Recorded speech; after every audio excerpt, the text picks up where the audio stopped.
Hello dear students, आज आपण electrostatic चॅप्टरचा पुढचा पार्ट म्हणजे कुलम्स लॉ आज आपण पाहणार.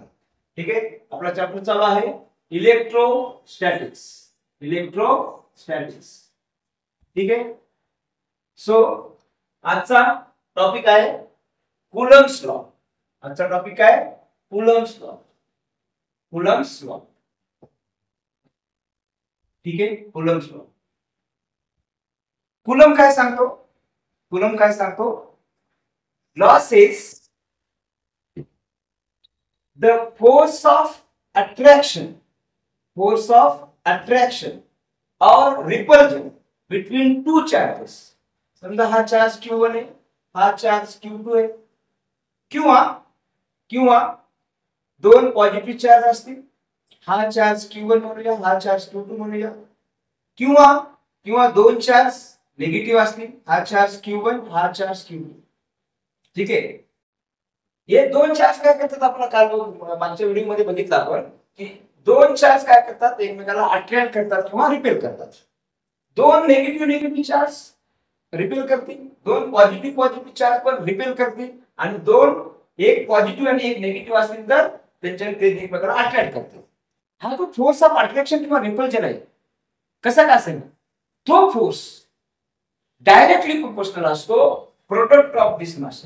What Coulomb's law says the force of attraction or repulsion, it may be anything depending upon the charges. Ha force of attraction is directly proportional to the product of the charges. Directly proportional to what? The product of the charges, and inversely proportional to the square of the distance between them. समजा यांच्यामध्ये distance r आहे. केस कुठलीही असेल, दोन्हीमध्ये distance समजा r आहे, तर product of the charges आणि डिस्टन्सचा स्क्वेअर. बरोबर. So force of attraction or sometimes it may be of repulsion is directly proportional to the product of the charges and inversely proportional to the square of the distance. ठीक आहे. आता ह्या law मध्ये word मध्ये तुम्ही लिहू शकता, तुमच्या ओन बॉडी मध्ये तुम्ही लिहू शकता. Coulomb's law states that the force of attraction or repulsion between two charges is directly proportional to the product म्हणजे multiplication of these two charges and inversely proportional to the square of the distance. Mathematically आपल्याला असं लिहिता येईल. आता आपल्याला equivalent sign पाहिजे, म्हणजे constant लागेल. So F is equal to एक कॉन्स्टंट असतो K Q1 Q2 divided by R square. हा mathematical expression मिळतो आपल्याला Coulomb's law. Where K is what? K is constant of proportionality. K काय? Constant of proportionality. Constant of proportionality. Called Coulomb's constant.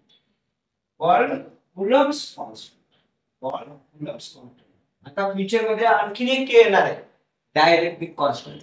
Okay, ह्याच्यामध्ये confusion नाही करून घ्यायचं. Okay, याला आपण स्मॉल के म्हणूया, त्याला कॅपिटल के म्हणूया पुढे. ठीक आहे ना, तर स्मॉल के ना. So this is what constant of proportionality आहे. याला कुलम्स कॉन्स्टंट पण आपण म्हणू शकतो. बरोबर आहे. आता या के ची व्हॅल्यू बद्दल बोलूया आपण. या के च्या व्हॅल्यू बद्दल बोलूया. के काय असतो? के असतो 1/4 pi epsilon not. 1/4 pi epsilon not, आणि याची व्हॅल्यू असते 9 × 10⁹. किती व्हॅल्यू असते पूर्ण या टर्मची? 9 × 10⁹. युनिट बघा, युनिट काय असतं, युनिट काय येईल बघा. त्याच्यावर आपण के लिहू शकतो. के ची व्हॅल्यू काय लिहू शकतो? FR square divided by Q1 Q2. बरोबर आहे. फोर्सचं युनिट न्यूटन, आरचं unit metre square divided by coulomb square.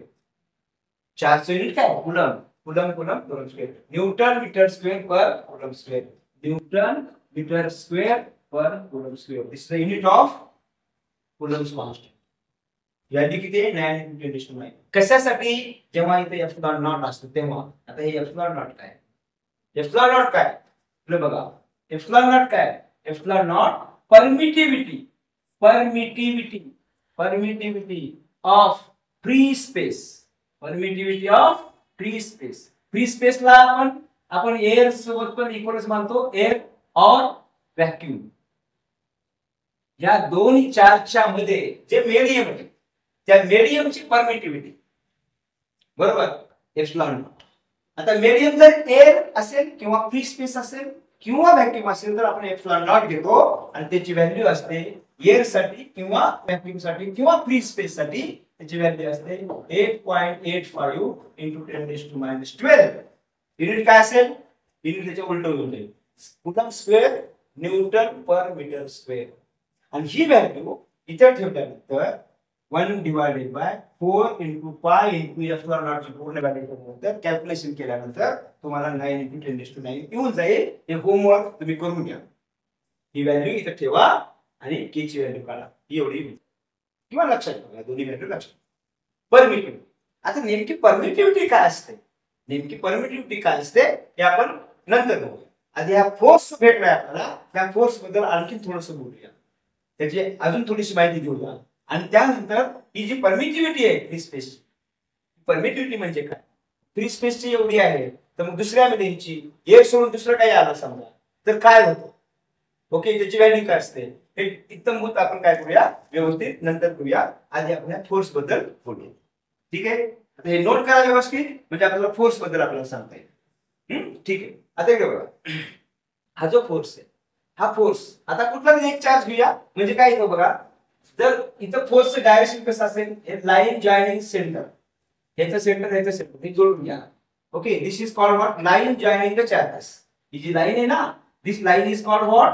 Line joining the charges आणि हा फोर्स जो आहे ना हा फोर्स ह्या लाईन वरच असतो ओके लाईन वरच ऍक्ट म्हणजे कसं सर पॉझिटिव्ह निगेटिव्ह आहे अट्रॅक्ट करेल म्हणजे हा चार्ज काय करेल याला इकडे अट्रॅक्ट करेल आणि हा चार्ज काय करेल याला इकडे अट्रॅक्ट करेल हा असेल फोर्स याला समजा तुम्ही 1 म्हटला तर force acting on 1 and given by 2 आणि हा काय असेल फोर्स ऑन 2 given by 1 दोघांची व्हॅल्यू सेम असेल दोघांची व्हॅल्यू तेवढीच असेल ठीक आहे मॅग्निट्यूड पुढे चा वेक्टर फॉर्म बघूया ची व्हॅल्यू ती असते याचं डायरेक्शन कसं आहे हे याच्यावर लावतंय हे याच्यावर लावतंय दोघांची व्हॅल्यू सेम असते डायरेक्शन आपण इथं काय होईल दोन्ही पॉझिटिव्ह रिपेल करतील तर ह्याचं डायरेक्शन इकडे असेल ह्याचं डायरेक्शन इकडे असेल म्हणजे ह्या फोर्स कशावर लागतोय बॉडीवर चार्ज वर लागतोय कोण लावतोय हे लावतोय हा फोर्स कशावर लागतोय टू वर लागतोय कोण लावतोय हा वर लावतोय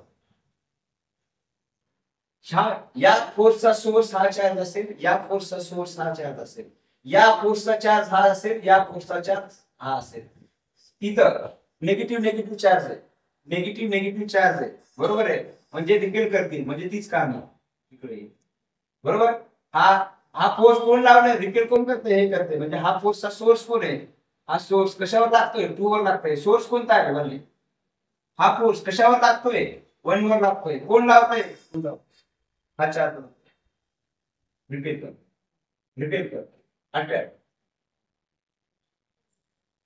so this is the central force okay त्याच्या फोर्स बद्दल एक गोष्ट आपण लिहूया काय द फोर्स मीन्स याला कुलम्ब फोर्स म्हणतात काय म्हणतात या फोर्सला कुलम्ब फोर्स पण म्हणतात काय म्हणतात coulomb force the coulomb force is central force coulomb's force is what central force मतलब means what central force म्हणजे काय central force म्हणजे the force which is acting along the line joining the centers of the charge central force means what means the force which is acting along line joining the centers central force कसा आहे central force आजकाल जे gravitation साठी वापरू शकता gravitation force कसा असतो m1 m2 किंवा g m1 m2 बाय असतो हा ग्रॅव्हिटेशनल फोर्स आठवलंय का? ग्रॅव्हिटेशन चॅप्टर सिमिलर आहे. चार्जच्या ऐवजी मास येतो, केच्या ऐवजी जी. ठीक आहे, ते आपण ग्रॅव्हिटेशन मध्ये बघू. 2 तास हा सेंट्रल फोर्स. ठीक आहे, अजून काय लिहिता येईल या फोर्स बद्दल? हा फोर्स, हे दोन फोर्स आहेत आणि याचं काय? हा F12 is equal to F21 आहे. दोन फोर्स इक्वल मॅग्निट्यूड मध्ये, इक्वॅलिटी साइन, मॅग्निट्यूड इक्वल आहे पण डायरेक्शन अपोजिट आहे, म्हणजे वेक्टर फॉर्म वापरला. वेक्टर फॉर्मॅट मध्ये काय, दोन वेक्टर जेव्हा एकमेकाला अपोजिट डायरेक्शन असतात, ठीक आहे, इथं पण अपोजिट डायरेक्शन, हा तिकडे हा इकडे, हा तिकडे हा इकडे, हा इकडे हा अपोजिट डायरेक्शन आहे, व्हॅल्यू सेम. तर वेक्टर फॉर्मॅट मध्ये काय करावं, एकाला तुम्ही पॉझिटिव्ह म्हणताय दुसऱ्याला negative. So negative sign with the vector indicates opposite direction. So these two forces are opposite to each other. Plus दिलं दोघांचे डायरेक्शन सेम होते. पण हा वेक्टर फॉर्म, इथे वेक्टर लिहित असाल तुम्ही दाखवत असाल तुम्हाला निगेटिव्ह साइन घ्यायला लागेल. मॅग्निट्यूड काय हरकत नाही, मॅग्निट्यूड देऊ शकता तुम्ही, 1 is equal to 2 1 देऊ शकता, काय अडचण नाही. दिस इज मॅग्निट्यूड पण this is vector form along with direction. समजलं?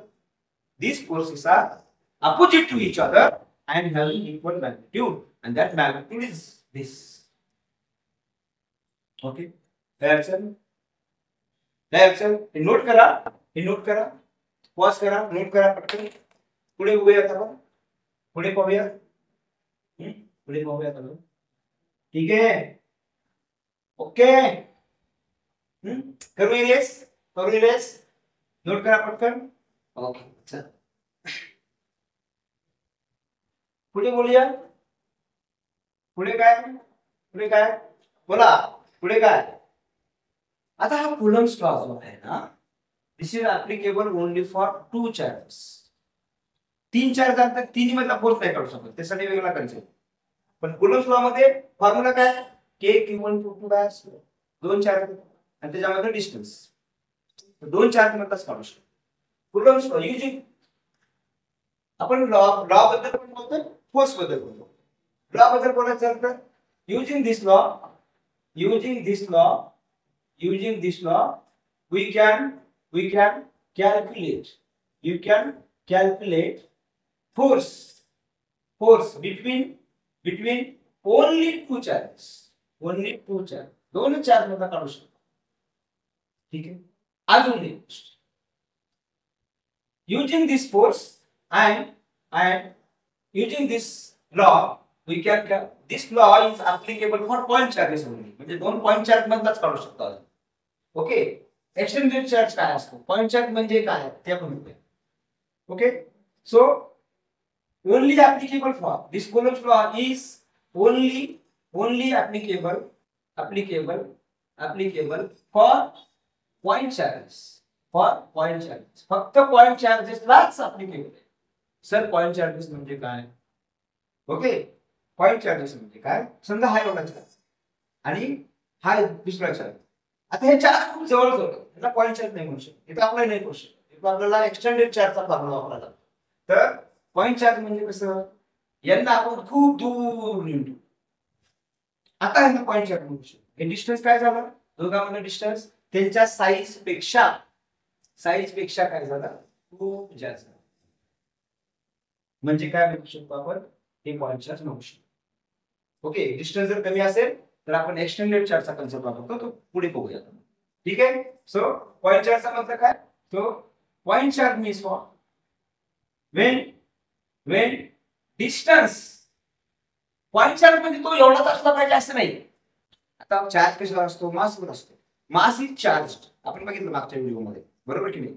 चार्ज आहे म्हणजे मास आहे, त्या मासवर चार्ज असतो, त्या मास मोठा आहे त्याच्यावर चार्ज आहे.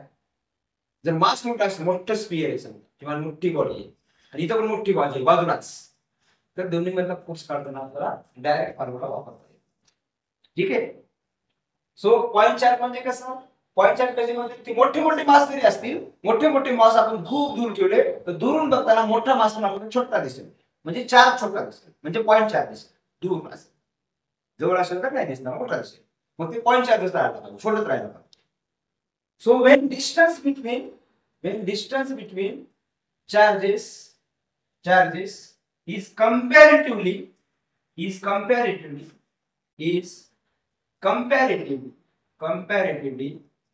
large, comparatively large than their size. त्यांची साईज म्हणजे मासची size. Than their size. Then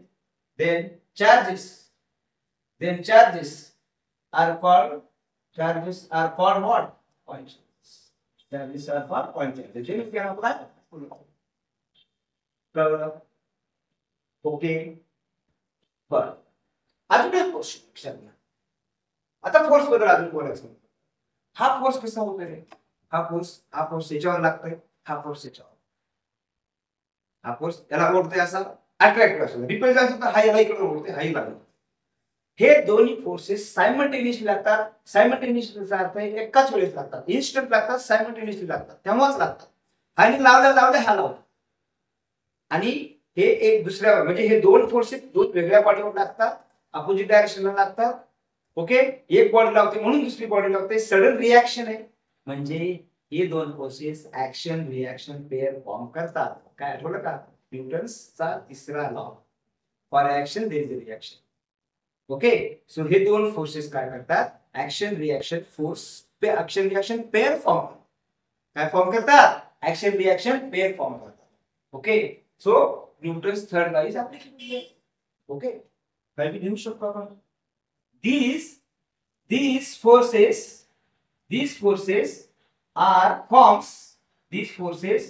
forms action reaction pair. These forces form action reaction force. These pair forms action reaction force. Okay. So Newton's third law is applicable here. So Newton's third law is applicable here. इथं न्यूटनचा तिसरा law is applicable. ठीक आहे ना? काय काय बोललो आपण? Central force आहे. ऍक्शन रिॲक्शन पेअर फॉर्म करतो. न्यूटनचा तिसरा लॉ लागू आहे. हा फोर्स सेंट्रल फोर्स म्हणजे काय बघतो? हा लॉ पॉइंट चार्जचा सेम. पॉइंट चार्जला ऍप्लिकेबल आहे. पॉइंट चार्ज म्हणजे काय बघितलं आपण? ठीक आहे ना? दोन चार्ज मध्ये काढू शकतो तो फोर्स. ओके. तो असा हा लॉ. नोट करा. आपण आता काय करूया? Vector form of Coulomb's law. बऱ्याच वेळा त्याच्यावर वेक्टर रिलेटेड क्वेश्चन येतात. ओके. वेक्टर फॉर्मॅट मध्ये दिला जातो. रेडियस वेक्टर दिला जातो. म्हणजे दोन्हीकडे डिस्टन्सचा जो आर आहे, पोझिशन वेक्टर, डिस्प्लेसमेंट वेक्टर, अशा पद्धतीने वेक्टरच्या फॉर्मॅट क्वेश्चन करू आपण नंतर. नोट करा. करून हे सगळं ठीक.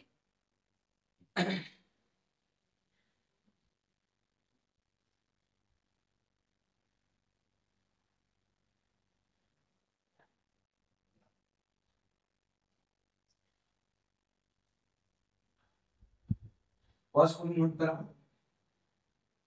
Okay.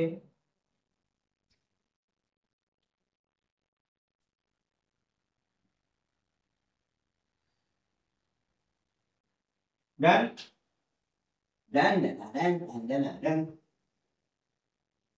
Okay. Vector form of Coulomb's law. Vector form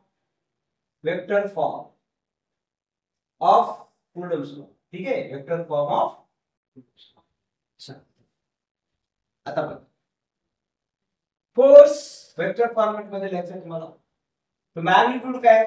K Q1 Q2 divided by R square किंवा 1/4 Q1 Q2 by R square.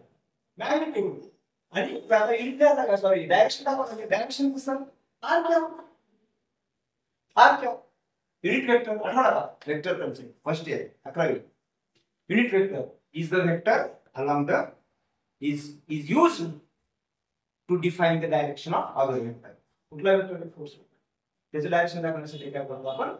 कुठलाही वेक्टर मध्ये शिकला तुम्ही आर वेक्टर आहे त्याला कसं दाखवतात? त्याचं मॅग्निट्यूड आणि युनिट वेक्टर अलॉंग दिस अशा पद्धतीने रिप्रेझेंट करतो आपण. So force is the vector, magnitude, unit vector, direction. हा एक मेथड आहे. ही एक मेथड आहे वापरण्यासाठी. किंवा और अजून दुसरी पद्धत काय आहे?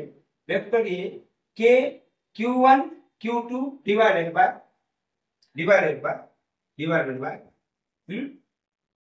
by R cube into vector R असं पण लिहू शकतो.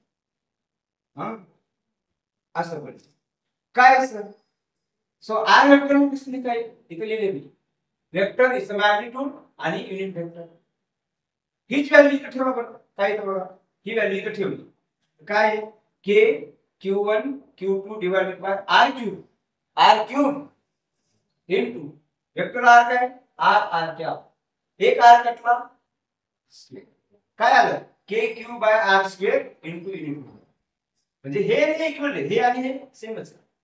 पण लक्षात ठेवा इथे जर तुम्ही वेक्टर वापरत असाल R वेक्टर वापरत असाल तर इथे क्यूब घ्या म्हणजे balance.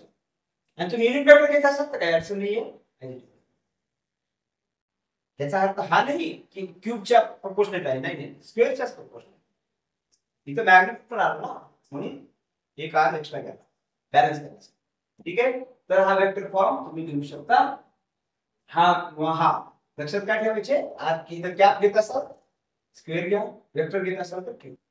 This is the vector form of the Coulomb's law. Question येऊ शकतो त्याच्यावर क्वेश्चन करूया नंतर वेळ मिळाला तर नाहीतर आपण क्विक रिव्हिजन घेतोय थेअरीचं. आधी थेअरीचं रिव्हिजन करूया वेळ मिळाला तर आपण प्रत्येक टाइपचे थोडेफार एमसीक्यूज आपण घेऊ शकतो. ठीक आहे जाऊया पुढे. नोट करा नोट. आता जे आपण बोललो होतो की सर एक ड्रॉबॅक आपण बघितला होता की हा दोन चार्ज मध्येच काढू शकतो पण असं असू शकतं ना सिस्टम ऑफ चार्जेस असू शकतो. For system of charges for system of charges for system of charges. System म्हणजे काय मोर दॅन टू किंवा जास्त. समजा इथे एक चार्ज आहे अजून एक चार्ज आहे अजून एक चार्ज आहे अजून एक चार्ज आणि हा समजा चार्ज Q1 आहे हा चार्ज Q2 आहे हा चार्ज Q3 आहे हा चार्ज Q4 आहे. ओके या दोघांमध्ये डिस्टन्स समजा R12 आहे या दोघांमध्ये डिस्टन्स समजा R13 आहे या दोघांमध्ये डिस्टन्स समजा R34 आहे या दोघांमध्ये डिस्टन्स समजा R24 आहे या दोघांमध्ये डिस्टन्स समजा R14 आहे. काही नाव देऊ आपण दिलेत मी बरोबर. आता आता काय म्हणते याच्यावर चार्ज याच्यावर दुसऱ्यावर समजा सगळे पॉझिटिव्ह तर हा याला रिपीट करून इकडं आणि या दोघांमधला फोर्स तुम्ही काढू शकता पॉझिटिव्ह दोघांमधला तर काढू शकतो ना. या दोघांमधला हा काढू शकतो या दोघांमधला लाईन जॉइनिंग द सेंटर्स हा काढू शकतो. म्हणजे याच्यावर तीन फोर्स ऍड करायला लागेल. मग त्या तिन्हीची काय करायला लागेल तुम्हाला वेक्टर ऍडिशन करावं लागेल. फोर्स वेक्टर आहे या तिन्ही वेक्टरची ऍडिशन करावं. इथं पण तेच होईल याच्यामुळं याच्यामुळं याच्यामुळं इथं पण तेच होईल याच्यामुळं याच्यामुळं त्याच्यामुळं त्याच्यामध्ये डिस्टन्स घ्यायचं. अशा पद्धतीनं समजा फॉर एक्झाम्पल आपण ह्याच्यासाठी लिहायचं म्हटलं किंवा आता हे लिहिलं ह्याच्यासाठी लिहायचं म्हटलं हा फोर्स आपण म्हणूया हा फोर्स आपण म्हणूया याला म्हणूया F4 याला म्हणूया F1 याला म्हणूया F3 काहीतरी नाव म्हणूया. आता तीन वेक्टर म्हणजे काय होतं कुठल्या एका charge for example for this charge net force on this charge 2 is vector addition F1 vector plus F2 vector F1 F3 vector plus F4 अशा पद्धतीने तुम्ही वेक्टरची ऍडिशन करू शकता. अशा पद्धतीने तुम्ही काय करू शकता वेक्टरची ऍडिशन करू शकता. So this is called principle of superposition. What is this असे किती वेळा ऐकू शकता जेवढे आहेत तुम्ही principle of superposition. This is what principal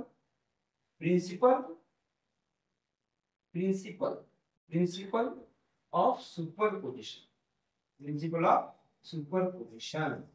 And principle of superposition काय म्हणतो?